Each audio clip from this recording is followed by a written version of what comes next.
I love you guys. Dance off, bro. I have the high ground. Expecto Patronum! 39 days, 20 people, 1 survivor.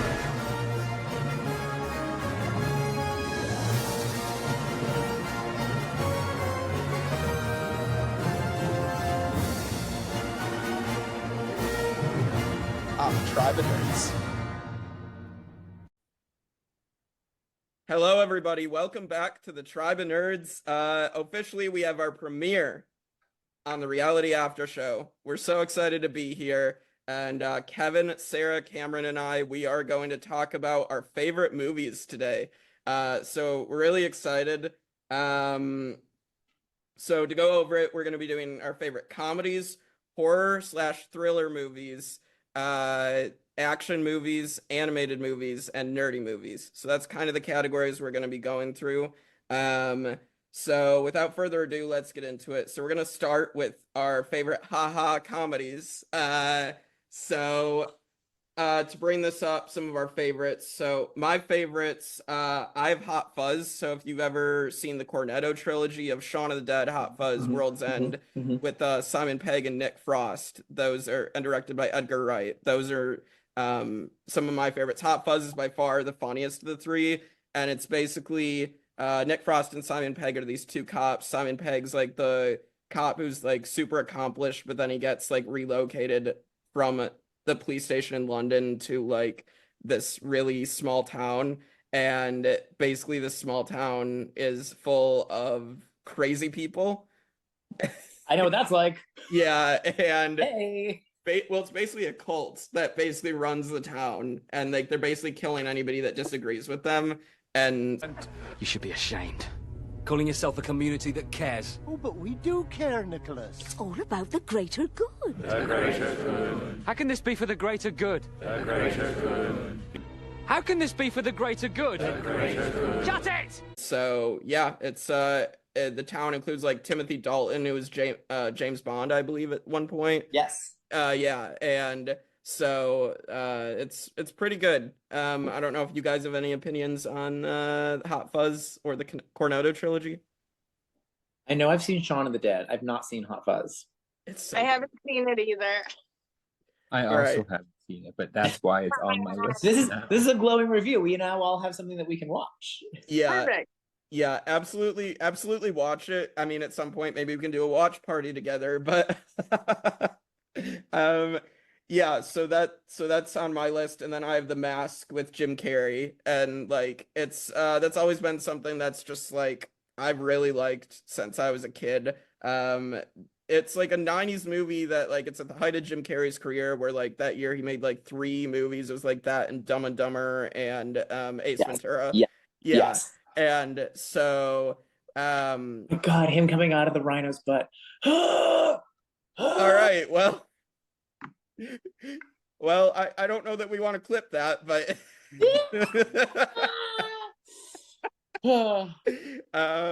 but no, it's just this was also Cameron Diaz. Like I think she had maybe just done Charlie's Angels, but like this was one of her like big debut films right around here.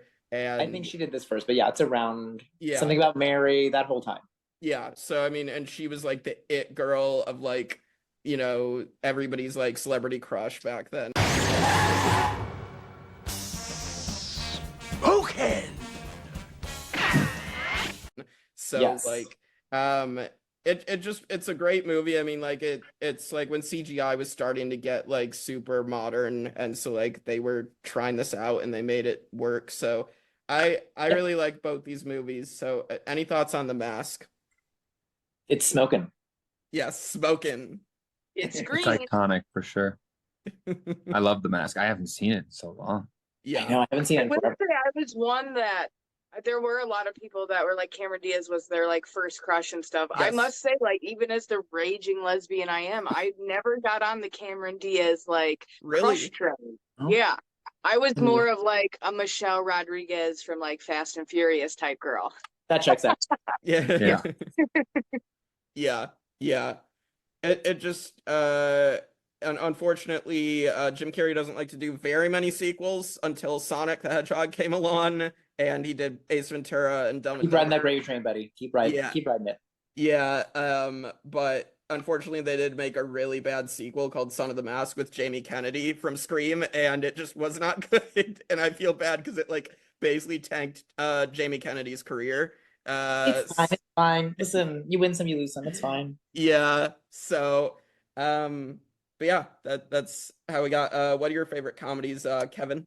All right. So a lot of my favorite movies are like related back to like the watch experience. So like I love Home Alone. I know that that's like one of the first movies I saw in a theater. Yes. My cousin took me back in 1989 when I don't even think the rest of you were even born yet.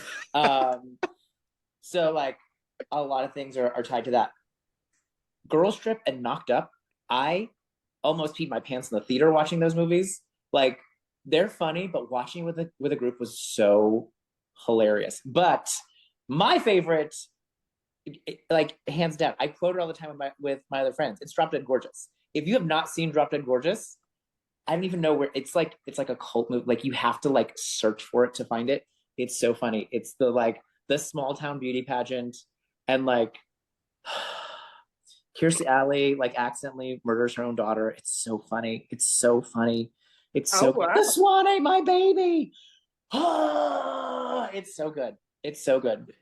Airport Hojo. Oh, there's so many quotable, like just stupid lines. Kirsten Dunst is a tap dancing mortician's assistant. It's so ridiculous. No, you have to watch. Yeah, it'd be interesting to see that because Kirstie Alley, she's like someone that's like very like confrontational. Like some people like her, they don't, depending on like her beliefs and stuff. But for me, it's like an actress. I did like her. I really loved her in like with Mary-Kate and Ashley, like the It Takes Two, or like she was in that one, like the Tooth Fairy. I love those movies. It's so good. Most Smartest. Get a picture of that. Yeah, Most Smartest. It's so funny. It's so good. It's so good. You have to watch it. You have to watch it. Yeah. Like I mean, if you say it though, like kind of might not. Just imagine that I'm one of the many characters who dies, and then it'll make it easier for you. Perfect. Yeah. Oh my god, it's like my favorite too. Such a good movie. I never got into three of them. Obviously Home Alone is like a classic, so like that's one I've watched like basically every Christmas with my family, and like really Home Alone and Home Alone 2 Lost in New York are just amazing. So good. Die Hard. Everybody knows Die Hard is a Christmas movie. That is the correct opinion. Yes. Yes. All right, let's hear it. Let's walk the plank. Yeah, Pirate Sarah, give us your favorite comedies. Comedy's hard because I love to laugh. I'm such a dumbass, but like I love just stupid humor. So like there are so many contenders for this, but I will have to say my favorites were like the 21 and 22 Jump Street. Yeah. I just love the idiotic like humor in that. Like, and then like you have things like Pineapple Express, like, people don't forget, like no one cares about soccer. Like it's just so, I live my life by so many quotes in these movies. It's amazing. Like, but 21, 22 Jump Street are just these two CIA agents, and they end up getting a job. They have to go to high school and integrate and try to find out who's selling drugs. And then they have the second one where it's essentially the same thing, but they're going to college. And yes, and it's so good. Stupid. Meanwhile, you two were standing around, finger popping each other's assholes. We're not finger popping each other's assholes. What we're doing is getting shit done.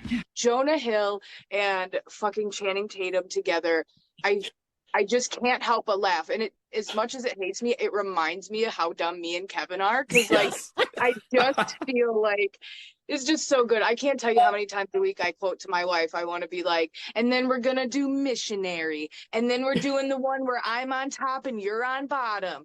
Then we're doing Missionary. Like, it's so fucking funny. I say it all the time. I think like a second contender would have to be like, as much as I'm not a girl's girl, weird, I know, right? I love that movie Bridesmaids. So fucking funny. And she's like, oh my god, I'm shitting a knife. So funny. When she is dripping sweat and she's like, I'm fine. I'm gonna have this mint. It's yeah. Like when she's got the 9 dogs in her car and she's just like, guys, it's fine. So good.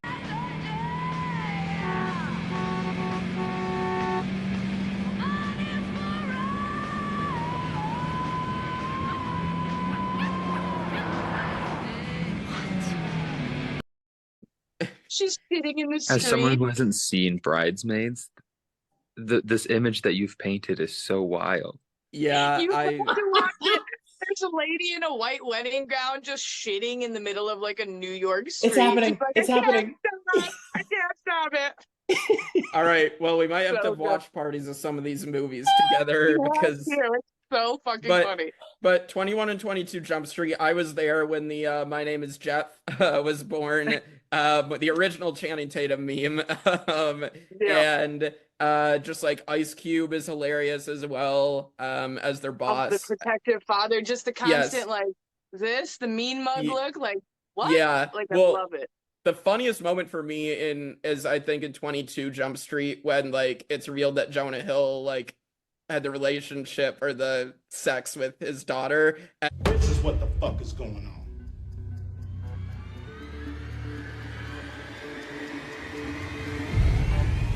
Oh shit! Oh shit! Oh shit! And then it's just like, I love you so much when he had the sex. He did the college missionary thing. Yeah, and but then Channing Tatum, it clicks for him and he's running around the station just being like Schmidt after the captain's daughter. So good. Yeah, high fives the captain and everything. And then I like when they show up to the dinner and he's just like the whole fucking time. He's just like, yes, just how awkward it is. Like I just feel that in my soul. And there's not too many movies that can do things like that you really, it's believable. But like, oh God, I love those movies. Yeah, they're so good. And then 22 Jump Street ends with like teasing a bunch of sequels, making fun of like the franchises that just go on and on. So good. My favorite part, I would probably say my favorite part of movies is when they get high and they go on the bad trip. Yeah. And then you've got the one like, woo! The other one's just like, it's so bad over here. Yeah. I feel like that's what happened if me and Kevin did Molly together. Like, I would be like, why is it so scared over here? And then you've got Kevin in his Rainbow Dash uniform. Like, it's fucking great. We got mission here over here. Kevin's just raving to himself at the front. That's very me, yes. And it's just me on the other side, like, take me higher. and Kevin's like, I've got a Lambo. Yeah. So stupid. All right. And Cameron, give us your favorite comedies. So I have Talladega Nights, The Ballad of Ricky Bobby. Mm-hmm. I love that movie. If you ain't first, you last. Was obsessed with NASCAR, right? So he took me to the theaters to see this, and oh my gosh, like I think it just like awakened my soul to what comedy could be, you know? Yeah. And I still don't give a lick about NASCAR, but I'll watch that movie any day because it's just so fun. Good. Right. Yeah. Wonder Bread for the win, no matter what. Yeah, like I quote this movie so much. Like, shake and bake. What'd you do today? Oh, we threw Grandpa Chip's war medals off the bridge. Or when they're threatening to scissor kick Grandpa Chip. What?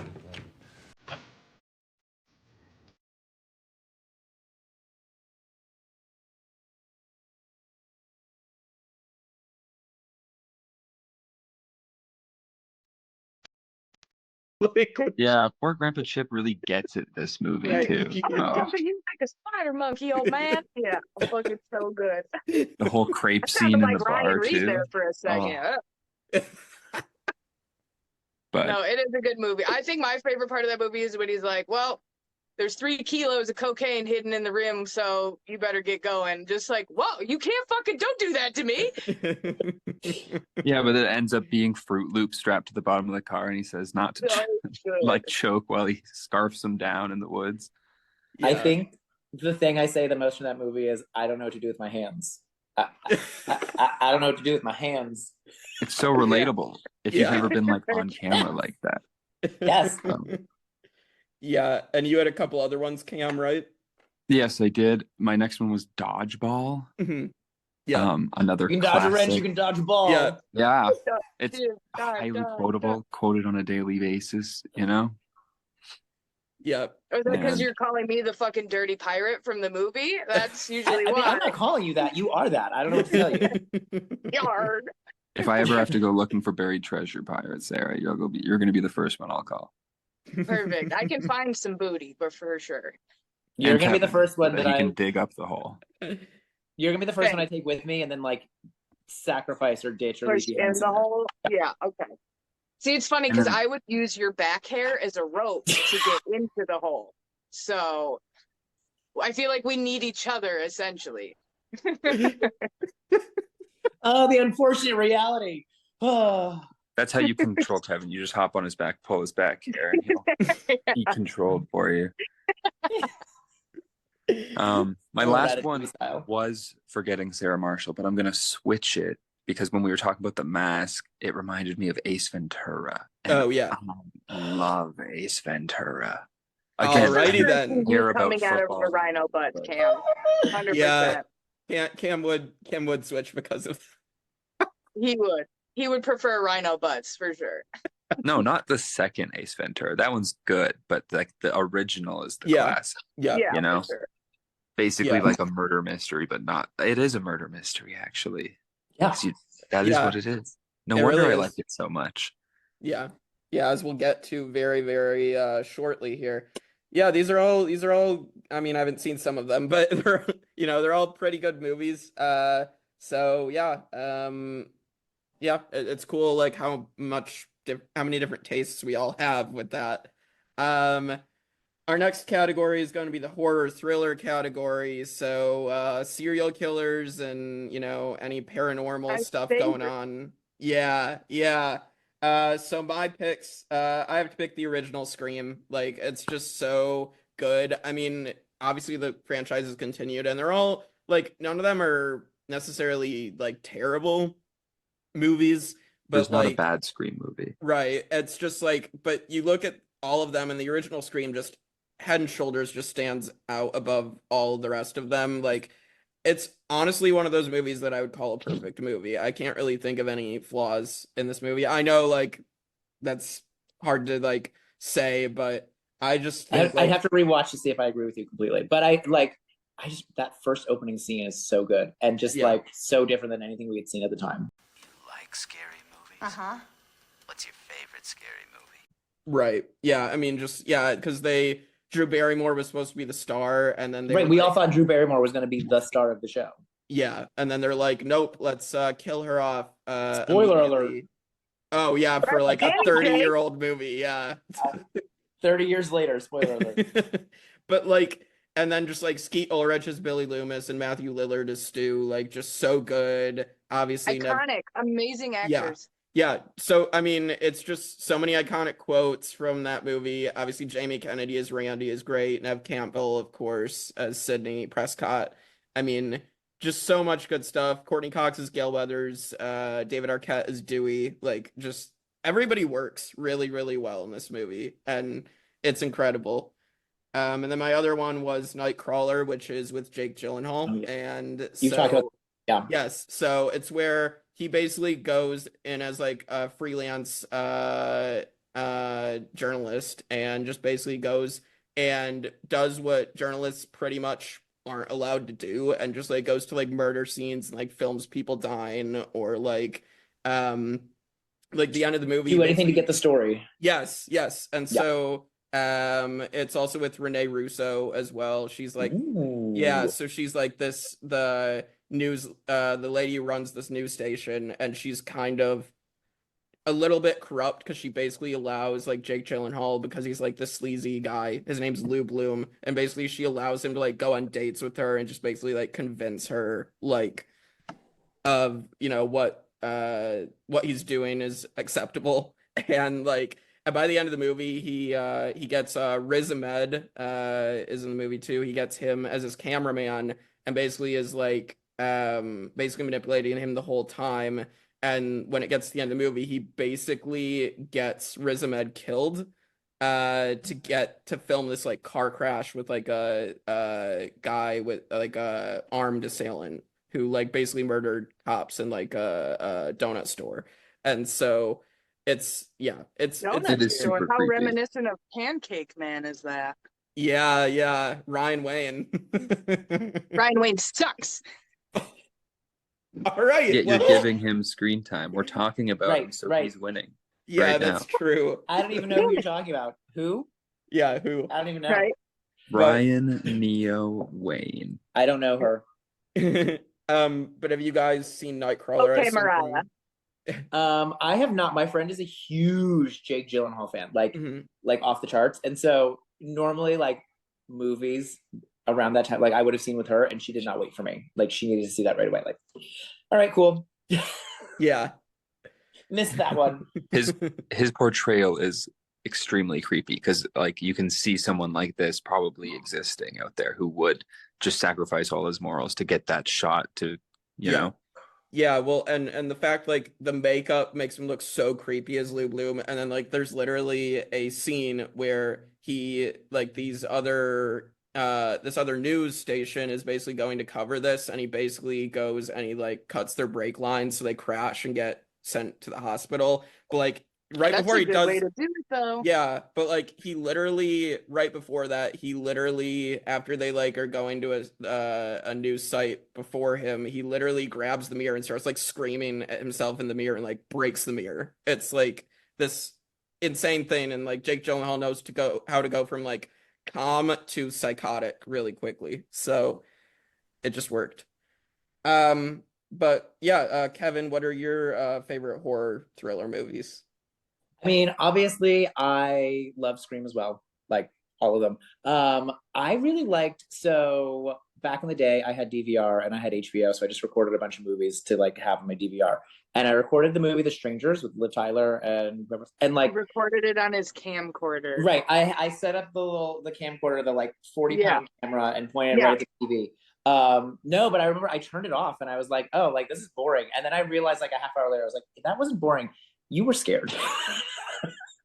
So that one was really scary, but like the one that like will always stick with me is like it's it.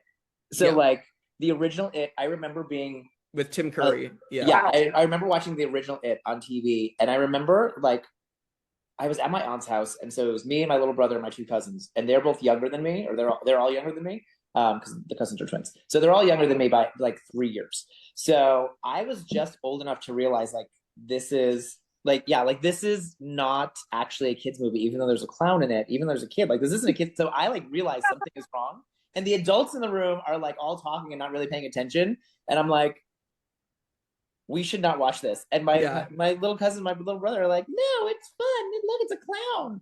And then like no, he's gotta pay the road. It's okay.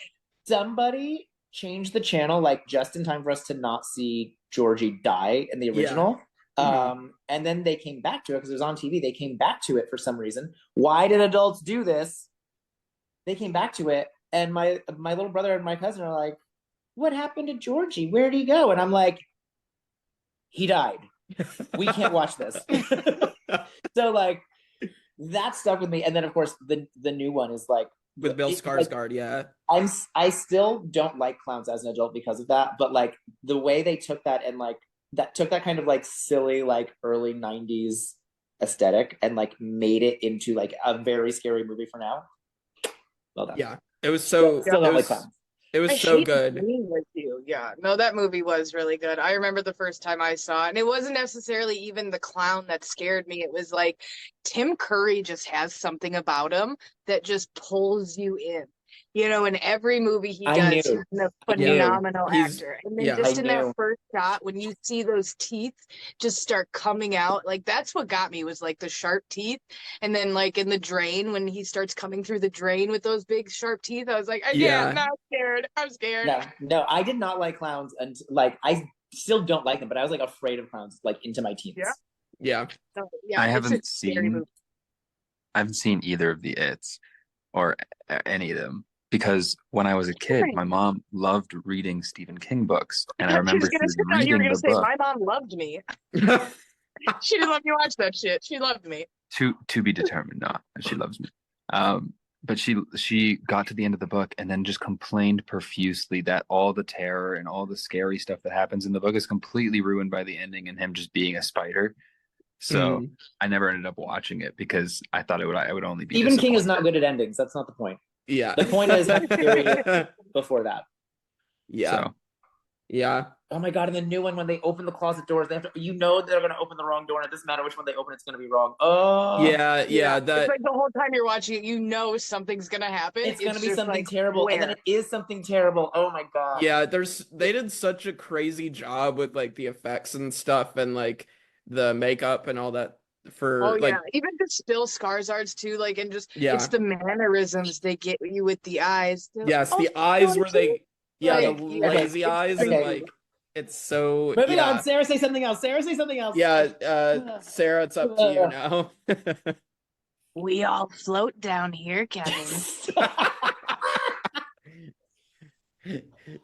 But as far as my horror movie, I mean, I guess on this platform, people are just getting to know this, but I'm a fucking freak. I'm weird. My favorite horror movies, I love the Saw movies. And people can say, like, you know, it's torture porn, and I mean, it is. But if you're able to look past it and it really ends up being more like a psychological thriller, learning about John Kramer and just his story and then his acolyte story, and it's all just one big story. But I mean, I don't know if you've been under a rock or you were here on the Mayflower with Kevin and you didn't get to see Saw, but they're great movies. It's essentially a guy, but they're so it's like you can't even like explain it because you don't even learn more about him till like the third or fourth one. But like, right. Yeah, I mean, one of his best lines that I like is like, if you're good at anticipating the human mind, it leaves nothing to chance. And that's how I play all these survivor games, is just by like trying to anticipate like things. So I feel like I'm kind of a little bit of John Kramer on the inside, but I would only kill Kevin, you guys, nobody else, I promise. I mean, let's be real. Yeah, you've taken essentially him out this most of the time. guy, I don't know what you're talking about. he has a wife. His name is Jill. Her name is Jill. She is a counselor at like a drug rehab facility. John doesn't think that these people can be fixed or saved. It has to be up to them. Like, medication isn't going to fix this. His wife is like 7 months pregnant, and one of the drug addicts ends up holding up the little clinic and holding Jill up to let him in. When he comes back out, he ends up pushing a giant glass door into her pregnant stomach, and she ends up losing the baby at 7 months pregnant. And so this is what kind of spirals John Kramer into obviously a fit of depression. He ends up driving his car off a bridge wanting to end his life, but as he's stuck at the bottom of a cliff with a giant like pipe in his stomach, he had to make a choice in that moment. Did he want to live or die? And so he pulled it out, and thus began the rest of his games. Thus and his first begins victim, the Saw. Yeah, his first victim was the one that pushed the door on his wife's stomach, but you don't kind of learn that until later in the movies. But they are really good movies. I enjoy them. It gives you a bit of torture porn. It gives you psychological thriller, but in the while, it also gives you human empathy, because you can't help but to feel bad for this person and wonder why they are like this. So I like them. The very close runner-up is kind of a movie that's kind of similar to Saw. It's called The Cube. They're good movies. Fuck you, Kevin. They made about 3 of them. The second 2 are stupid. I mean, I still watched them, but it's essentially like a government like underground hidden box in the ground, and it's got like 300 different rooms in it, right? And they pick certain people, they kidnap you essentially in the middle of the night. They stick you in this cube, you wake up, and every cube, all the rooms, so there's 200 and something rooms in a cube, and each room has a different like way it could kill you. You know, you could have lasers, it could freeze you to death, you know, and you have to find a way to maneuver through it. But then it also comes back to kind of being like Survivor. It's the ultimate social experiment. Are you going to get along with these people? Are you going to turn on them? And then weird shit starts happening where like you could go through one room, but it's like a time travel thing to now where you're seeing yourself from like 10 rooms ago, but you can't talk to yourself in that room because it'll fuck up the way destiny works, right? Like, it really is a crazy but simple movie. I would watch it. It's a good movie. Yeah, I believe I've seen the first Cube as well. That's a crazy movie. And funny story, so I've seen the first Saw, I haven't watched the rest of them. But my dad and my aunt, I think it was one night when we used to do like these tailgates for the MSU games, and my dad and my aunt, I think might have been the night after an MSU game, and they just decided to stay up and watch like a marathon of Saw movies. at late at Love night. it. And so my dad has told me that story, and he said we must watch like 7 of them or something. I'm like, geez. All right. No, there's a lot of them. They're good. I like them a lot. I really do. Yeah. Yeah, it's an interesting premise. So Cameron, what is your choice for horror/thriller?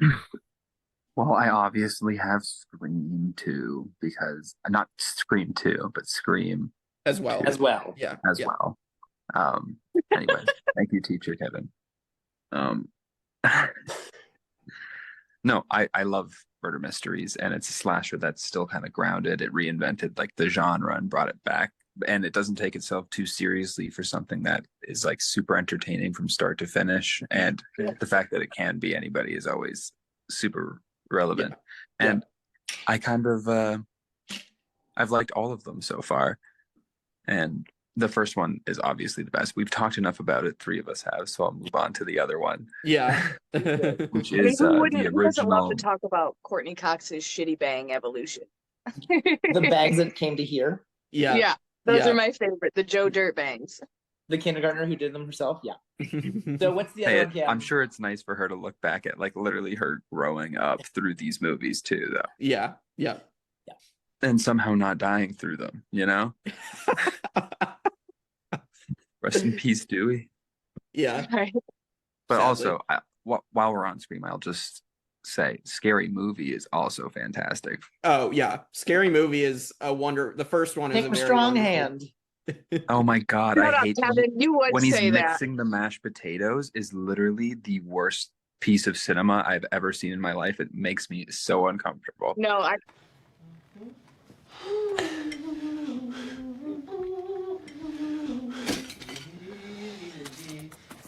Okay, now.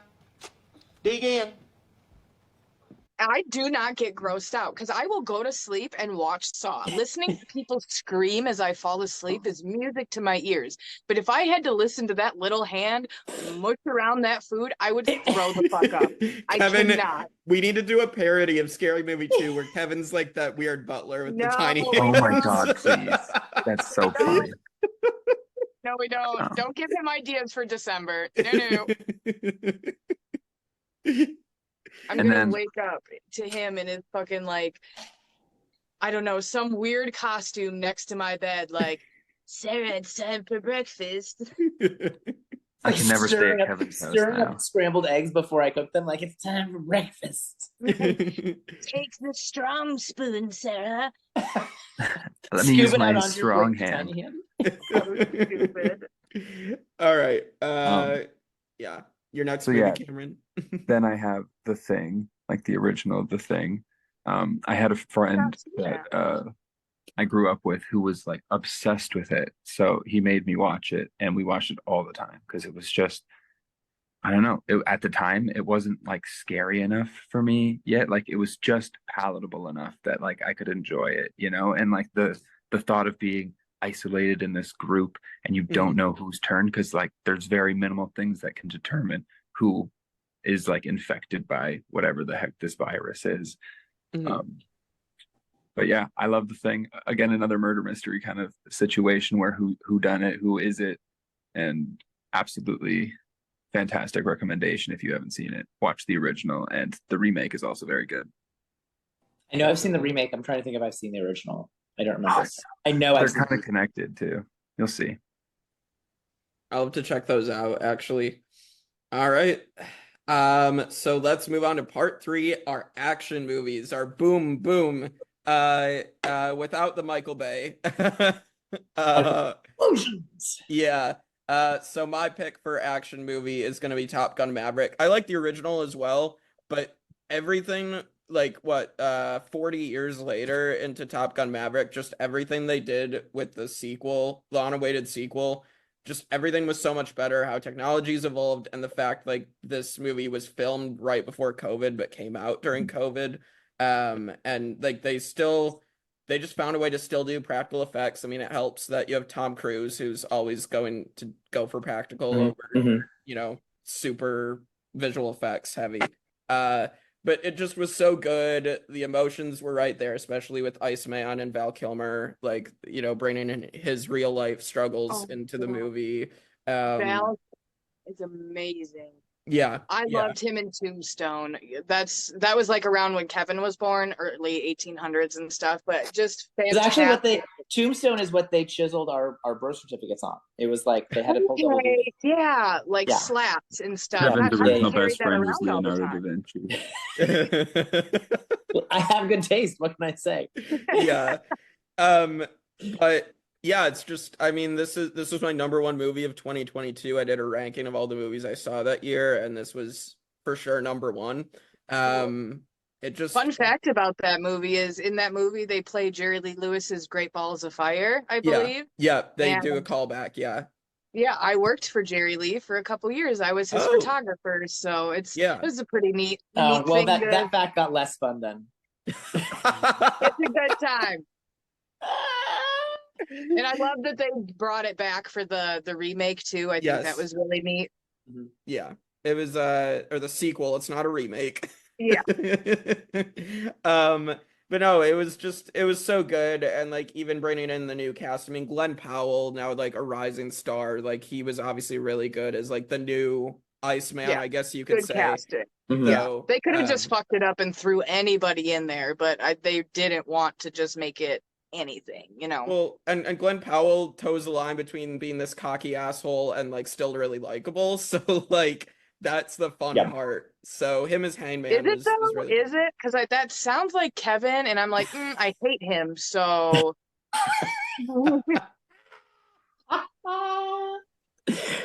I think of you all the time too, I swear. I bet you do, asshole.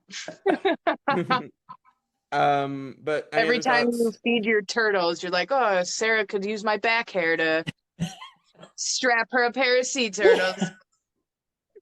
Every time I'm shaving my back, I'm like, oh, Sara can't control me this week. Not this time, bitch. Any other thoughts on Top Gun Maverick, or Kevin, you ready to hit your favorites? No, I'm good. Well, funny story, on my short list is the original Top Gun. I can quote, you could start the original Top Gun at any point in the movie and I can finish the rest and quote the entire thing word for word. Love that movie. I watched it so many, like we went through 4 VHSs as when I was a kid. VHS, for those of you young people, VHS is this thing you like put it into a VCR. It was kind of like a CD but kind of bigger, and it had like a tape inside, so the tape could get worn out. So is that what Louis LaPrince called it? I think moving pictures. Moving pictures, yeah, a talkie. So that's definitely on my list. I also, I can't believe I'm going to say this because I know that she likes it too, but I love The Abyss. I love The Abyss. And fun fact about The Abyss, they actually the actors still won't talk about it because it was so miserable to film. Also have to mention Aliens, the second Alien movie. I like that one the best. The first one's good, but I love the second one the best. But my favorite, and I'm probably cheating a little bit here because I don't think it's like full action, but there's a lot of action in it. My favorite is Inception. Inception is like made me question like what I accept as reality, right? Because like at the end when the top is spinning and then it cuts away, we don't see if the top falls or not, and like people are always debating like, well, what does that mean? What does that mean? I was like, what it means, it doesn't matter if he's back in the real world or he's still in a dream. It doesn't matter. What matters is like he's accepted that this is the real world. So that it made me, it still makes you sometimes be like, what am I accepting that maybe isn't real? Like it just changed the way I think about everything. I love it. Sure, yeah. Like how you think we might be friends. We're not. I never make that mistake. We're not.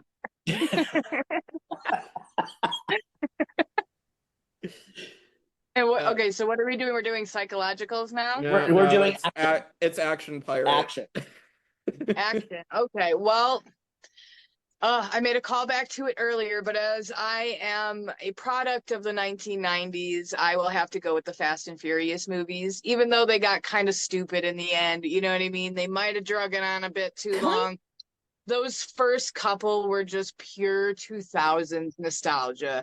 I mean, Michelle Rodriguez, so fucking hot. God damn it. But just, sorry, I got to get away from that for a second. But just even so, there's something like you just love, like Cars, the prospect of family, having friends, having people you can rely on no matter what, and they'll be there. You know, it's a nice sentiment. Right here. Right now. Salute me, familia. Salute. Something I think we all enjoyed back then. And I don't know, some of you, Jake, were you alive when like the early ones came out, or did you not watch them till like way later? Because I feel like when you watch movies way after they've come out, you might not connect to it the way like we did, you know? So I was born in 96, and I've actually never seen any of the Fast and Furious. So None? Nope. I know the memes, you know, it's all about family, you know. God damn, you gotta watch. There's so many good things. There's one movie like where a lot of the lines are just improv, because by this they're so good. They're such good friends. And like there's this part I think where like The Rock comes out and then he's like something, and then he's like, you better put some baby oil on your bald ass head. And like it was just, these lines are just improv and they're just so good. Jake, you have to watch these. Have you watched the Saw marathon with your parents and you've never seen Fast and the Furious? Sometimes Jake says things and I'm like, that's right. He's such a baby. Oh my I God. know. Like, you were still shitting your pants when like the millennium turned. Yeah. Yeah. Oh, yeah. Jake. Oh God. We're gonna have a busy September or December with all the shit we have to watch. I know. All right, Cam, your picks for favorite action movies. I didn't get to finish my secondary action. Fuck you. Oh, it'll be real quick. Everyone knows I love Titanic. It's Titanic. I was thinking about mentioning Titanic, and I was like, no, she's gonna mention that one. I'm already saying Abyss, so I don't want to agree with her. Okay, go, Cam. Oh, Titanic is an action movie? I don't know where else so to put many it. things. It could be a murder. Listen, if you were like me, thriller. If you were like me and you watched it on VHS, if you just put in the second tape and didn't watch the first one, it was an action movie because it's just a sinking boat. Exactly. Once you already seen it once, all you have to do is put in that extra tape, get right to the part where he slaps her, you're good to go. Yeah. Wow. So my first movie is gonna be the greatest Christmas movie of all time. Die Hard. Of course. We watch it every Christmas. Yeah, and religious right. Yeah, some people want to watch football, but the majority always rules on watching Die Hard. And it's kind of hilarious because we have like an Italian family that you wouldn't think would put on Die Hard. I think it's super funny because everything else is always super Italian, like lasagna, short people, and everything. It's kind of funny. Short people. Henry, shut up. My Nona's the cutest little thing. I swear to God, I love her. But yeah, I can't believe we watched Die Hard together every Christmas. My next movie is going to be The Mummy with I think everyone loves The Mummy. Brendan Fraser. Everyone loves The Mummy. Brendan Fraser is amazing. Yeah. Oh my God. Brendan Fraser is like, if you had to describe my youth in like one human being, it's Brendan Fraser. Yeah. He's an amazing Tarzan, human. The Mummy. Oh, I thought it was George the Jungle. Yeah, it was George of the Jungle. I love whatever. George of the Jungle. Same person. He was in Looney Tunes Back in Action. I love such George a good movie. Yeah. That's like a fever dream to me, actually. I need to watch that when they go to Las Vegas. Yeah. But yeah, no, I love The Mummy. Once you get past like the horrifying opening scene with like the scarab under the skin, it's all smooth sailing and great. That's still a great terrifying. Listen, it's a great movie. I can't tell you how many times I've watched that movie. Me and my friend Brittany, we watch it all the time. We'll still watch it now. Like if I go hang out there, we'll still watch it. I figured instead of being old for a bit, I'll choose something new as well. And I threw in Bullet Train because it was a great watch. I love Bullet Train. So I'm with you, Cam. It was kind of like Cameo City. Like you have to kind of like understand like Hollywood actors because it's just chock full of cameos. That's kind of like what gets it from start to finish is just cameos and like quick, fast action. Yeah, I'm not I a would big say Brad Pitt fan. I mean, his wife's hot, but like, not a big Ex-wife? fan. Yeah, that one. Sure. Listen, we're just talking about our favorite movies, so I'm gonna let you just have that. It's fine. You can just have it. I'm glad you like it. Kevin disagrees with Cam and I. It's fine. I hate that movie, but it's fine. I'm glad you like it. Thank you. JJ, Will, and I did, like, I think a couple years ago when Bullet Train came out, we stopped all our other reviews to review Bullet Train, and because we all loved it that much. So That's a bold strategy, Cotton. yeah, no, it's the action is so good. I mean, again, it's David Leitch, the guy who's done John Wick and Fall Guy, and like I'm torn now if I want Sarah to watch it and like it or dislike it. Like, do I want her to like it and therefore I'm even more in the minority, or do I want her to dislike it and then I have to agree with Sarah? Like, God, Right. I know, this is fucked. This is the moral this is a dilemma. lose for me. Yeah, right. No matter what, you and I always lose and we get left with each other. It's bullshit. I just feel like Brad Pitt in the movie is like his delivery of things is just so good and so funny. So like it's a really fun movie.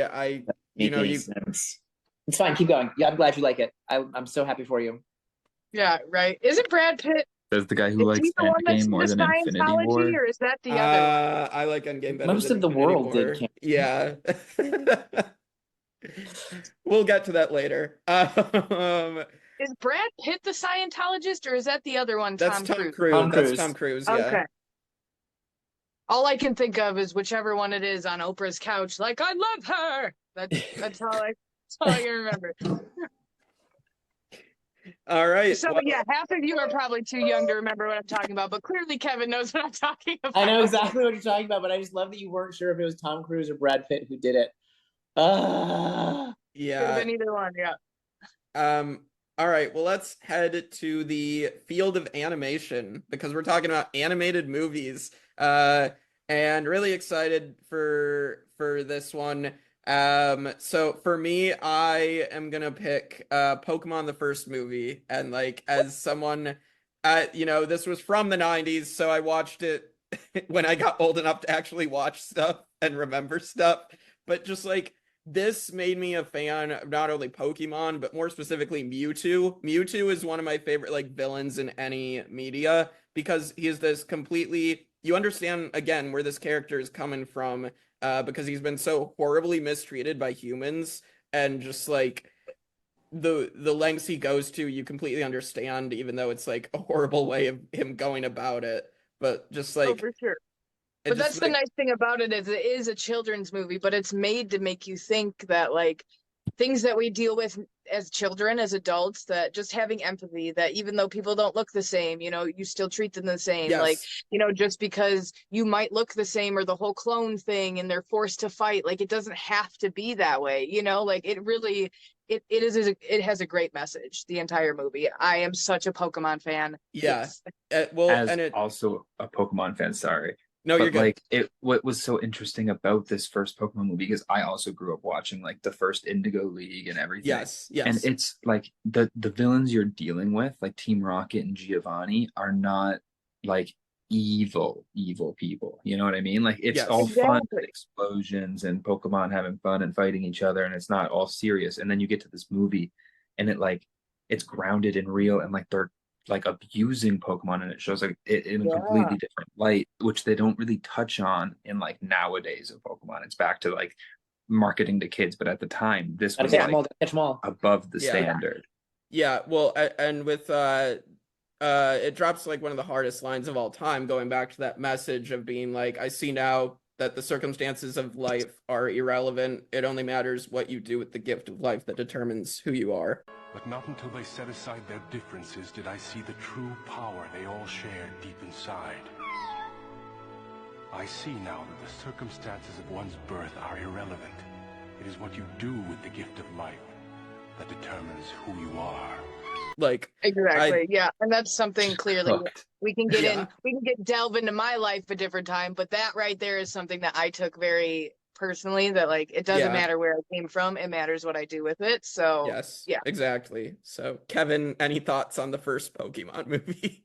I've never watched it, So, like what? So when I was a kid, my younger brother liked Pokemon, so that wasn't my thing because it was his thing. Like, Yeah. whatever, your Pokemon are stupid. And so I played Pokemon Go as an adult because by that point I got rid of those like what's we're looking for, inhibitions. Like, I don't care. Yeah. Like, this is fun. But I didn't see it because I was not at that time a fan of Pokemon. Sorry. Well, I will say they recently, and I say recently, like maybe like 3 or 4 years ago, remade the first Pokemon movie. And it was terrible because they made it Oh, with 3D was it? animation. I haven't watched it. I only watched like the first 20 minutes, and I was like, oh, this is nice. I like the colors. They remade it with 3D animation, but they also changed some of the dialogue. They got rid of the music with the scene with the clones fighting each other, the clones and the real Pokemon fighting each other that like made that scene so good. Yeah, I want to tell you, as a Like, non-Pokemon fan, you guys sound so Pikachu's nerdy slapping each And other. I- You're just sobbing. I can't Such help but giant Pikachu nerds, all trying to three of wake you. up Ash. Yeah, It was like, I- oh my god, I'm watching The What's Lion the name King of the again. I can't podcast, fucking Kevin? do this. I can't help but laugh every time I see the Psyduck slapping each other. I'm sorry, it's funny. So good. I Of course, Hand Clap Hannah hasn't seen Pokemon the first movie. Well, another thing for the watch party. Classic him. All right, Kevin, give us your favorite animated movies. I mean, I obviously love all the Disney Renaissance movies because that was my childhood. Yeah.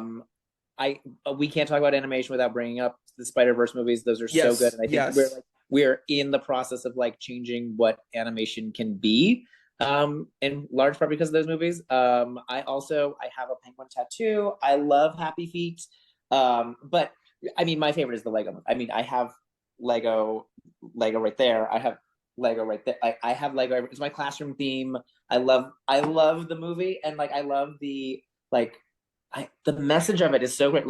Like you have Emmett, who is like a nobody. He's just a nobody. He's a construction worker who, like, the other construction workers don't even really like him that much because he's just kind of like they say he's such a blank slate, right? So like he's nobody, and like throughout the movie, like the things that people thought made him normal and boring are actually what makes the story happen. Like he ends up being the hero, not because he goes through some big changes, but because he gets to be appreciated for who he is. It's great. And like the line, I have so many lines like printed out around my room, but like the one, like, you're the most talented, most interesting, most important person in the universe, and you are capable of amazing things. And it's like, it's a thing that I like make sure my kids see and read all the time because like it's just it's so good. You are the most talented, most interesting, and most extraordinary person in the universe. I hate when you're happy. Like she's I like, can see why you like Wildstone- it though. You said what, blank slate, and considering your birth certificate was on a blank slate, that checks out. Checks out. Yeah, it's just, and like the real world stuff is happening, and like the kid is trying to like appeal to the dad, and like the dad is realizing that like he's unintentionally become the villain, and like how people see you, like that sort of conversation, like it's just so good. And like all of us, we are like the next is like, because you're the special, but I'm the special, we all are, like, and it's like, yeah, like each one of us at any moment can be the most important person in the universe, and that's just like, so just be the best you can be. Oh God, I need hate to rewatch that movie. Scary and uplifting. I need a bucket bag. I love it. But to the point of, so Into the Spider-Verse and Across the Spider-Verse, just like the fact that they made movies that actually look like comic books, yeah, it's so how they animated the entire thing, and like it makes me happy that they're like taking their time with Beyond the Spider-Verse just so like they get that right. But like they're both so good. And then with and bringing Miles Morales to the mainstream more, and Spider-Gwen, like just so good. And then Happy Feet had Robin Williams in it, so like And Brittany Murphy. Brittany Murphy was in it? What? Yeah. Who is she? She's his girlfriend. Pink takes over the role in the second movie. Okay. And I love Tim too. Anyway, Yeah. Okay. Yeah. But anything with Robin Williams is amazing. So automatically. Yeah. All right. And Sarah, your favorite animated movie? Well, I do love history. So my favorite animated one would probably be, because as a child, my dad was older, so I watched the History Channel a lot. So I knew a lot of things that like a lot of kids didn't know at 8, 9, 10. You know And all so about my life. I do. Yeah, no, I watched the Mayflower Crossing. Let's see, those guys that broke out of Alcatraz. I'm pretty sure I saw you in the background. No, I got it. I like Anastasia, the movie, just because it is now technically a Disney movie, we found out, but She's in the technically a Disney beginning, princess now, technically. yeah, it was a 20th Century Fox Yeah. movie. Yeah. But it's done if you know what happened. So like Anastasia, you know, if you've seen the movie, you know, but if you don't, Anastasia was this like princess in Russia, and there was like an uprising, and like it ends up being like her whole family gets taken down to this like basement and just executed. And for like years and years and years and years, no, they thought that like Anastasia and her father had been able to get away because they couldn't find the bodies, and like, you know, that it was all like an inside job, people that were working for them that like were the ones that put this together. And it just happened within the last 10 years, they actually found the bodies in like a grave. And it was like all the one siblings were buried together and they found them. And then it wasn't for like years and years that they found Anastasia and I believe her father or her brother, don't quote me on this, but they found them buried in a grave, like separately a few feet away. Maybe they couldn't fit all the bodies in one grave. Maybe, I don't, you know, maybe they wanted to bury them separately. Maybe they killed them last. I don't know. Obviously I wasn't there. But watching the movie about it, if you know, you just feel the dirty undertones from the bad guy, like Rasputin, that just like, you feel that he is a bad guy. And just, it's a good dark movie for it being animated, and the songs in it are really good. I like it. So that's me. You like a really dark animated movie. Shocking. I know. Yeah. Weird. Dirty. Well, you guys wouldn't let me pick Titanic for animated, so I had to go with this one. Yeah, the history there is crazy to hear about, because you told It me. is, yeah. Yeah, you told me about it earlier, and I was just Yeah, like, I highly suggest going to watch Anastasia, or just doing a deep dive on like the Romanov Tsar family. Like, it is very, very interesting. And if you don't want to do it yourself and it's something you want to hear, I would be more than willing to throw together a little infomercial on the Romanovs. I don't want to hear it from you, no. Well, I didn't say you had to watch it, bitch. All right, well, moving on to our favorite Canadian, Cameron. What are your favorite animated movies? As a wee little lad in Canada, I was obsessed with Scooby-Doo. So Yes. if I had to choose one animated Scooby-Doo movie, I'd choose Zombie Island. Because for once, you know, the monsters are real. And Yeah. it's just fun to go to a Louisiana plantation and have some fun with some zombies and cat people. Yes. Yep. I preferred Cyber Chase, but I was definitely in that Scooby-Doo grind growing Cyber up as Chase? well. No, Yeah. you did not Cyber just pull Chase up was some an honorable Channel mention. 3 public fucking shit on me. No way. Cyber Chase was my shit. Y'all ever watch Chalk Zone? I love Chalk Yes. Zone. Yeah. Well, Chalk this Zone is was a different cool. discussion later on a different podcast. I feel Go with like the this is deep one of the cuts times I now. feel old. Like this is, I'm like, what are you children talking about? Chalk Zone? Chalk Zone was good, Kevin, and you would appreciate it because it's like It you was so had good, chalk, and then if Kevin. you drew stuff with the chalk, it would like come to life. Or if you drew a circle with the chalk, it would become like a portal. Like, it was cool. I think when you all were the kids and this was the thing, I was like a teenager and this was not cool and you guys were lame, I think is what it was. No, yeah, you were still watching like Bret Michaels' Every Rose Has Its Thorn videos for sure. I was going to the Nickelodeon. Yeah. Cam, you had a Fucking couple of Nickelodeon. And they don't even know what that means, and I hate that I do. They don't even know the TV channel what it means. So stupid. And that meant something before that. Anyway, Cam. Yeah, I had 9. I don't know if you've seen that with like little sack people. Yes. I've seen the like Sack commercials people? for it, but I don't think I've ever watched They're the not movie. like What? they're like I don't know how to describe what they are. It's like a post-apocalyptic war movie where they actually go through with like nuclear war and everybody dies, but there was this one scientist who like created life like for these little sack people, and he made 9 of them. And like the movie starts when like 9 gains consciousness, you know?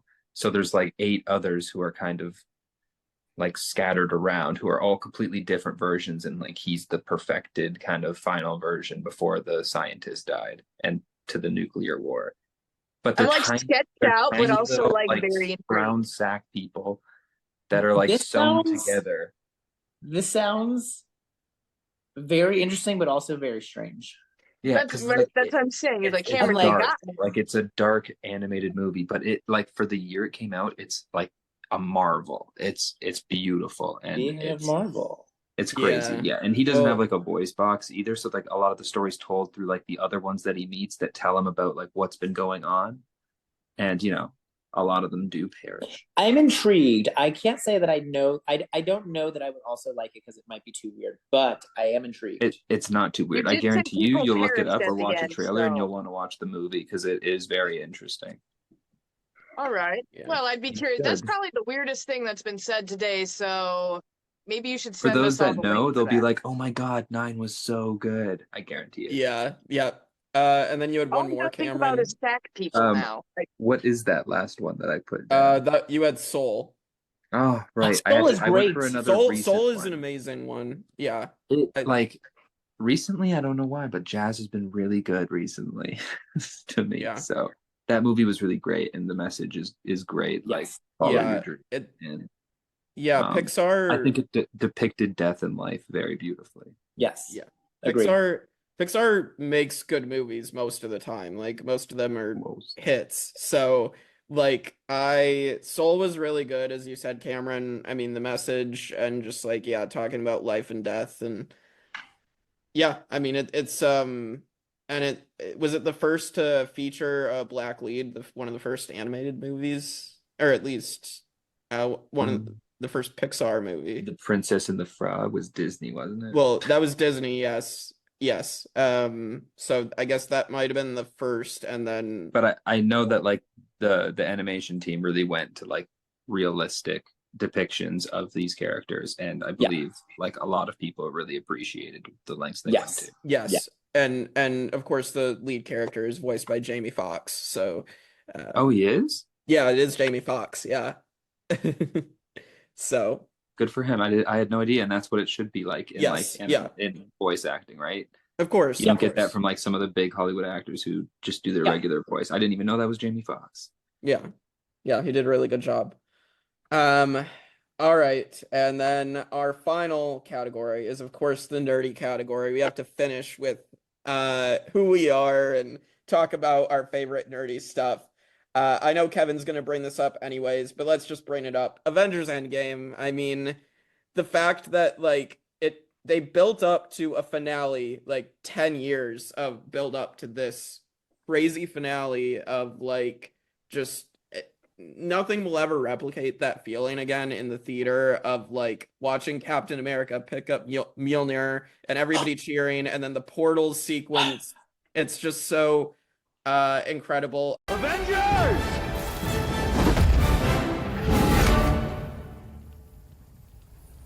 Assemble.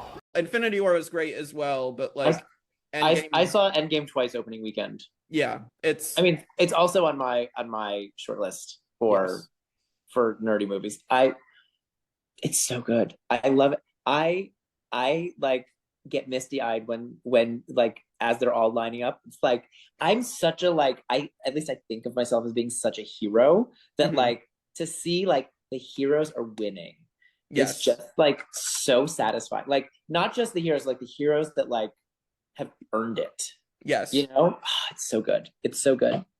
Well, and even when we're getting to like Doomsday and Secret Wars for the next couple Avengers movies, that build up, that like after Endgame, like the post Endgame stuff, the build up is not going to be there. Like, let's just be honest with that. And like, sadly, because of, you know, the ups and downs that Marvel has had the last like 4 years, it's just not going to be there like it was for Infinity War and then Endgame. Like, and it's sad to say, but it's true. But and nothing will replace both of my nerdy movies, it's being in the theater, like yes, blesses the experience so much, but like being in the theater with people, watching it on that Thursday night, like yes, it was so good.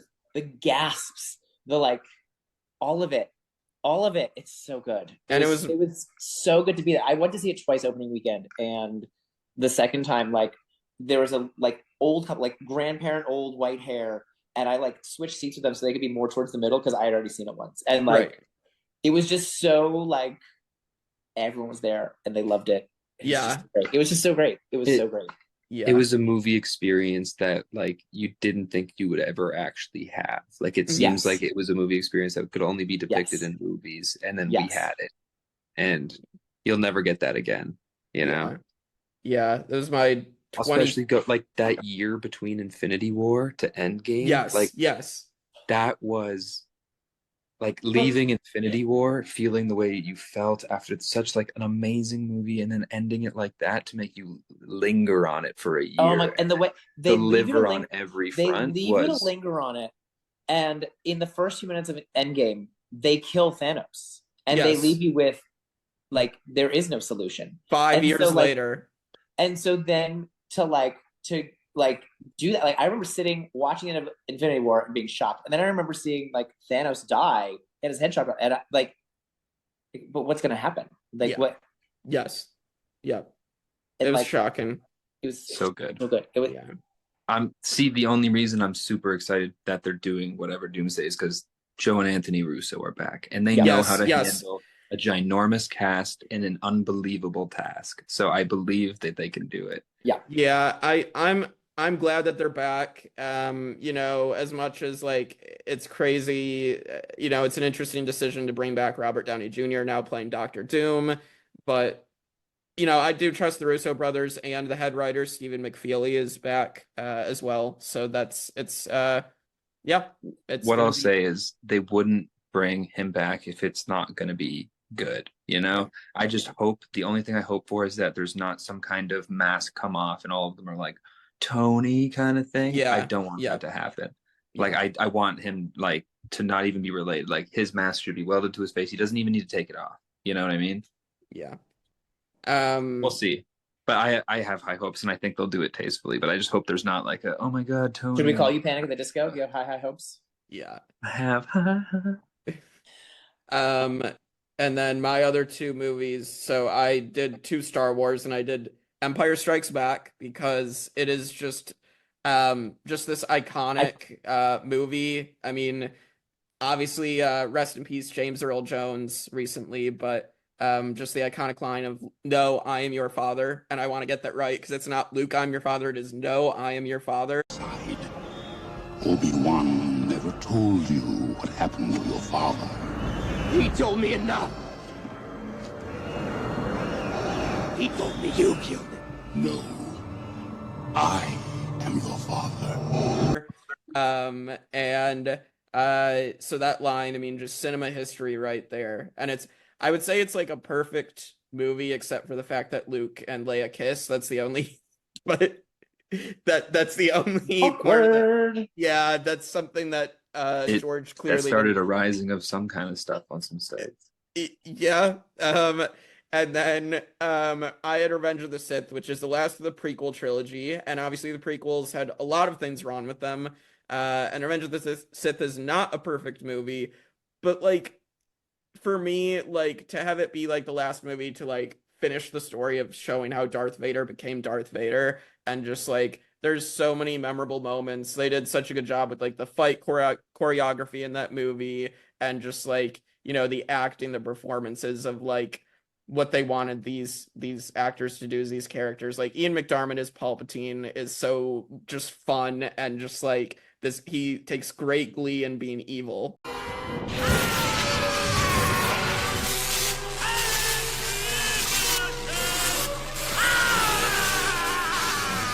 Like it's so good. And General Grievous growing up, like seeing a giant alien robot just and 4 lightsabers. Right. Like a Jedi hunter who collects lightsabers on paper is such a cool villain, and I think Grievous is perfect. He only deserved more screen time. So I'm Yeah. glad he got some in the Clone Wars. Yeah, and then Ewan McGregor as Obi-Wan, and like this is his best performance in the Star Wars franchise, I think, as that character. And Hayden Christensen did a pretty good job as well as Anakin. So I can't believe you're going to talk about Star Wars and not talk about Rogue One, but that's fine. I'd like Rogue One too, but I have to put these two above it, just because maybe it's nostalgia for Revenge of the Sith, but The Force is with me. Yes, yeah, but those are my picks. Kevin, your pick. Yeah, so we already talked about Endgame. I loved Endgame. The other one, I'm not gonna justify it. I have to argue with anybody. It is probably my favorite movie. And I understand that it's not a perfect movie. I don't care. I love Days of Future Past. Days of Future Past is like one of my favorite movies of all time. I love the X-Men. I want to be an X-Men when I grow up. Like seeing like the best realization of their powers that we've seen again, being in the theater when he comes back to the present timeline and it's changed and he sees Jean, that was like the theater erupted. It was amazing. And then a few seconds later, Cyclops is revealed, and that was like more. Like it was so much fun to watch. And like I said, just like I love the X-Men. So to see Blink throwing the crystals and making the portals and like Iceman on the ice slide, it's so good. The Sentinels killing the X-Men. The multiple death scenes because they reset the timelines. Like how many times did Sean Ashmore film himself dying? Like it's just so good. And like I love the Rogue cut going to get Rogue from the mansion. Yes. And like Halle Berry was supposed to be in more of it, but she was pregnant. So like I loved it. Elliot Page running through walls like Kitty is supposed to do. Like I love it. I love it. And I don't care. You can tell me I'm wrong and I'm not gonna admit it because I love it. Yeah. Yeah, any other thoughts on X-Men Days of Future Past? They set like I love the movie, believe me. It's definitely one of my favorite X-Men movies. I've agreed on our X-Men podcast. Yes. But I will say the ending set it up to make it seem like we were going to get old X-Men again, and then we didn't get old X-Men again when the next couple movies came out. Which is okay because it doesn't ruin what Days of Future Past is as its individual movie. Yes. But it got me excited to see all these old X-Men come back and do a movie together again, and then they didn't do that. Yeah. I mean, at the very least, it kind of closed things for them in a proper way that Last Stand did not do. So, and a lot of the things too, like it's like what Kevin Feige does with comics, where like it's not 100% accurate, but it's close, and it's close enough that like I'll allow it. So like Kitty Pryde is the one who went back in time in the comics, but like it was her power that sent. Like, because her power is to walk through walls. So her power was like, instead of just go through a space, like to go through time, right? Like, so you could send somebody back through time. So like, it was close enough that like, I'll allow it, even though it's not entirely accurate. And like, Mystique being the one to kill or not kill Bolivar Trask, like close enough, I'll accept it. It was very well done. I love it. Yeah. If you disagree, you're wrong. I know what to tell you. Hey, we agree with that with Days of Future Past. So we love Days of Future Past in this podcast house. Yes. All right, Sarah, give us your nerdy movie. We can skip Sarah and do me if she's busy right now. I am going to go with For Nerdy. I think this is just a part of me. I love the Harry Potter series. I don't think I could have gotten what? If you even say one. Can I even say one of them? Don't you even say one. It's the worst one. You know what? I'm going to go with Goblet of Fire as being the best because Kevin hates that one. So that I will disagree with. Redemption. Boo. Get wrecked. Half of the Tribe of Nerds podcast vote that 4 is the best. That means it's the best. I think we ranked 5 as the best. Yeah, we did. I think. That's adorable because it's not. No, but I think they are good movies. I mean, I think you must have been living under a rock to not have seen Harry Potter, but it is just so relatable in every way, especially from someone like me, you know, who has had a rough childhood. You can relate to Harry Potter. You can relate to Neville. You could relate to Ron, Hermione, the siblings, all of it. What? That's so cute. Ew. Love Harry Potter. I'm going to go throw up now that I've just seen all this. Yeah. I Harry Potter was one of those franchises that I grew up with initially. Like it was probably one of my very first franchises with Star Wars and Pirates of the Caribbean.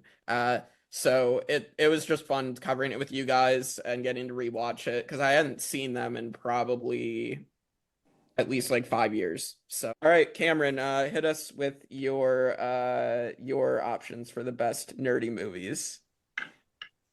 My first one, and I believe nobody's talked about this, is The Dark Knight. Y'all Dark Knight didn't is bring up The Dark Knight. That is extremely good. Yes. I didn't want to bring it Like, up because I already brought up to Inception, this and I didn't want to be day, too that crisp. movie is cinematic gold. Like, I'm Yes. not even a huge Batman fan personally, but like, you can't not watch these movies and just feel good. Like it's so incredibly written and filmed, and Yes. It's so portrayal of the good. Joker and Batman and all of the villains that they got access to within the trilogy, they handled with grace, and I think that we'll never get a trilogy like this again. Yeah. No. I remember watching The Dark Knight too. So like I didn't like read a lot ahead of time about like what was going to happen in the movie. So like I was really proud of myself that I recognized the name Harvey Dent. I didn't realize he was going to become Two-Face in the movie. So like when they're in those warehouses and like Batman goes to get Rachel, like that was genuinely a surprise for me because I was so like wrapped up in watching the movie that I wasn't predicting what came next. Yeah. And like I was just like, oh, like they're gonna kill off Harvey Dent in this movie, or like he's gonna have to get saved somehow because he becomes Two-Face, and like blew my mind. My mind. Well, and like the fact again that like he's going to be Two-Face, so Bruce Wayne, Batman is going to save Harvey in this moment instead of Rachel. Right, like I wasn't even thinking that far ahead. I was just thinking like, oh, he's going to save Rachel, and like what's going to happen? Like how is Harvey Dent going to survive this? Right. Because he's like supposed to get blown up. Like how is he going to survive this? And then like to see like when he comes in and it's Harvey instead, I was shook because I was so caught up in the moment that I didn't even think of like oh, this is a double cross. I was just like, oh god, God.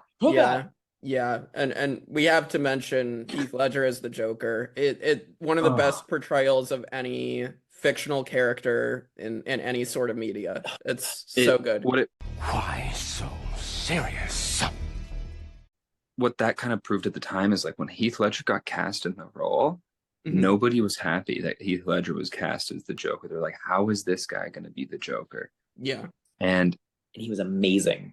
Like that changed the way casting works for me now. Like when people are casting a role, I don't judge anymore right away. It's the same with like Robert Downey Jr. If they cast him, there has to be a reason, right? Yeah. Right. So and, like, in terms of like our like nerdy things, right? Like X-Men like changed the hero, like the superhero movie landscape. Like that was like the next step forward, right? Like The Dark Knight was getting Academy Awards, right? Like that was huge. It was a huge moment. Just like Spider-Verse is like changing the game now. Like it was huge. Yeah. It's unfortunate Heath Ledger passed away shortly after the movie came out, right? I mean there's rumors that have flown around at least that it was because of him getting so into the Joker that it caused him to deteriorate. Those are at least just rumors. Right. So I don't want to speak them as fact. Right. We can never know if we can't ask them, Right. Exactly. Yeah. Regardless of what happened, it's tragic because he was obviously such a talented individual. So. And he was very young too when he passed. So. Yeah. Yeah. So Dark Knight is really, really good. I think that's a really good choice. So it's also related to Days of Future Past for me because that was Days of Future Past was like the first time because I love X-Men so much I made myself go because Dark Knight was the movie that like had that shooting on the opening night. Yes. And so, like I didn't go for so long, and that was like I made myself go for Days of Future Past because I love the X-Men so much, and like to go back after all those years and that was the experience is like also part of why I love Days of Future Past. So like they're intertwined for me. Yeah. All right, Cameron, you have a couple more options. One of them is an interesting take that I don't think I'm gonna agree with, but Are you talking about the Hitchhiker's Guide to the Galaxy? No, I'm not talking about that one. But you can talk about that one right now if you want. Then we can save your controversial one for the last one. Okay. Okay. A Hitchhiker's Guide to the Galaxy is a movie I didn't see up until like this year, honestly. But Victoria talked about it up and down, so we watched it. And honestly, it's kind of a guilty pleasure of mine now. I kind of enjoy just like the goofy thing, and it's like a movie that you're watching that I haven't seen now. I appreciate how much practical effects made these movies so good because now I guarantee you if they made this movie today, it would be 90% CGI. But like at the time, it's so cool to see the practical effects and how far they went to do the things that they wanted to do to like travel through the galaxy and show all of these different races and stuff, right? So I appreciate it, and it's kind of like a nerdy, like feel good movie, I guess. I love Simon Pegg in it. Oh yeah, I'm gonna have to. Or sorry, Martin Freeman, but Martin Freeman. Okay, yeah. I mean, Martin Freeman and Simon Pegg did work together in the Cornetto trilogy, so yeah. Sorry, I pair them together a lot in my head. Right. No, I mean, this is a movie I'll definitely have to check out because I've heard good things about it. Kevin, any What's thoughts my on last that? one? I see you say it's a controversial take. Okay, I can't remember. Spider-Man 3, which if you were to pick any of the Raimi trilogy, I would have supported the first two. I don't know if I can support 3. What? Cameron. Okay, so here's what I'll say. We're all allowed to go to the movies and individually consume and enjoy whatever movie we want to enjoy. And I, at the time, seeing Spider-Man 3, have never been more excited in my life to see a movie. That movie to me was amazing because at the time I didn't care about the source material. I had never read a Spider-Man comic book. I just watched the movies. You know, I watched Spider-Man 1, Spider-Man 2, and then Spider-Man 3. Seeing like Harry Osborn be this new Goblin didn't piss me off because I didn't care about the Green Goblin's like lore accurate look. And I loved that. I loved the Sandman. I loved the team up. Venom was so cool. I don't care if he was a little skinny. It's fine. And I absolutely loved it. It was my end game at the time. So I will argue this movie up and down and die on this hill. Okay, here's my takes. I actually really like Harry Osborn in this movie. Obviously, they built up to this for the first 2 movies. So that's not my problem. That is one of the best parts of the movie. Sandman is good in this movie, although I think they kind of cut the arc a little short. And also, I don't really agree with the Uncle Ben retcon. Like, I think it would have been better had they left it how the first movie did it, but I guess I can appreciate that in a third movie they go back to what happened in the first, and I get why they did it. I don't the story reportedly for Spider-Man 3 is that Sam Raimi was forced to put Venom in the movie. He did not want to put Venom in the movie. So for me, I don't know that I can really support something where like as much where the director doesn't even know about the character, doesn't want to put it in the movie, and it gets kind of forced in by Sony and the executives, and we've known Sony likes to meddle in their movies. I will say as like the humor, I'll say is like the memes, I think there's a lot of fun to be had with the memes if you're just kind of focusing on that. But as a decision to have Peter Parker dancing around New York, I don't really agree with that either. But that's just my take. Okay, so what you don't understand, I guess, you're not reading through the lines of what that really meant to the character of Peter Parker, is that with the Venom symbiote, he's not Peter Parker. He's the complete opposite of this nerdy kind of to himself hero. He is a confident, like, I know he looked emo, but that's just, darkness and but isn't the point of like, because I think the Venom symbiote brings out what is inside of you, and I feel like instead of the opposite, and I feel like Peter Parker just coming out like as a dick, like I feel like that's what it was saying, is like he's secretly actually on this. Yeah, dig on this. Yeah, it's just come on. You can't say that when he goes to like impress Mary Jane and dances in the bar is one of the best pieces of cinematic history. As a meme, I think it's hilarious.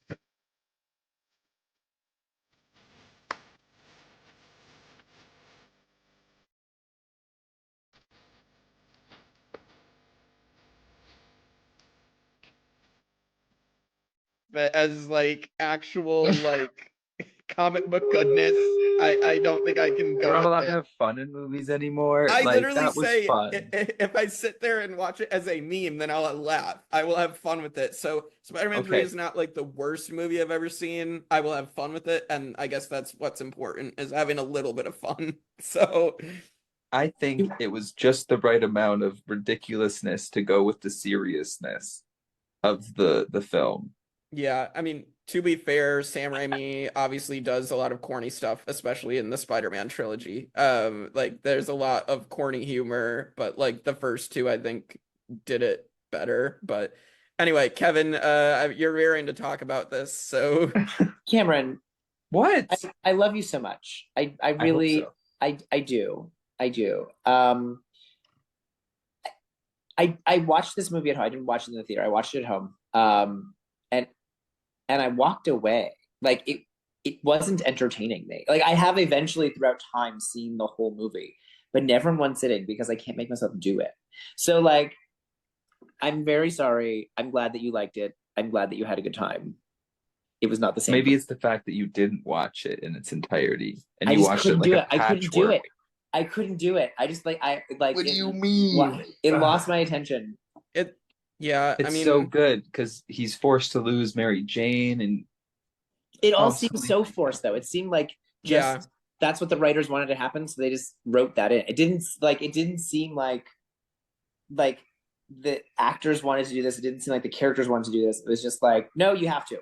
Like, and so I just wasn't into it. I'm really sorry. I do love you so much.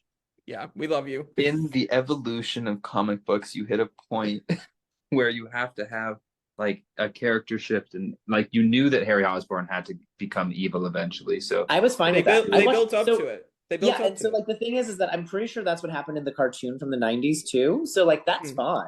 Yeah, that's a good storyline to follow up on. But wasn't Shailene Woodley also like didn't she was going to be Mary Jane, and then Oh no, that's the that's Amazing Spider-Man actually. That's Amazing Spider-Man. That's Amazing Spider-Man. Yeah. I was gonna say there's Kirsten Dunst. We're talking is about Mary Kirsten Jane. Dunst. Yeah. Oh no, because Gwen Stacy is in this, and it's Bryce Dallas Howard. Yeah, that's right. I was thinking of like that they cut an entire character from the movie after filming their scenes, but that was the other one. That was Amazing Spider-Man. Similar. It feels similar to me though. Of like, I mean, sure, I'll watch this. Sure, it's like my kind of entertainment, but like, it's not something that I like sit down and watch and love. Yeah, listen. Spider-Man 3 is better than Amazing Spider-Man 2. It's better, obvious. Like, and to me, like all the Spider-Mans are at least better than the stuff Sony has put out like recently. So I couldn't even rank Madam Web in my worst movies because I've never seen it.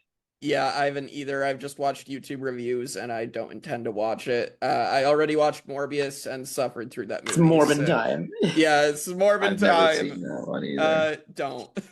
I'm not a fan of like making villains these anti-heroes. Like if you're gonna make a villain movie, make it a villain movie. I don't But need also them to you be have redeemable two people. Spider-Men, Sony. Yeah, and they don't. Also, it's Spider-Man when I was characters. writing for this stuff and picking my choices, I thought we were also doing our least favorites, and I was gonna talk shit about Venom because I hate the Venoms. Yeah, I hope this new one's good, but like the first one, awful, one of the worst movies I've ever seen. I can at least have stupid fun, so I guess it's similar to the Spider-Man 3 take. I can at least have stupid fun with Tom Hardy doing weird stuff, but like I agree they're not great movies. The second one's better, but like this third one, I'm holding out hope, but I'm probably not going to see it in theaters. Yeah, fair enough. So with that, we're really excited to be here on the Reality After Show, and yeah, you'll be seeing much more of us. So we'll see you all next time on the Tribe of Nerds. Fuck you, Kevin. Fuck you too, sweetie.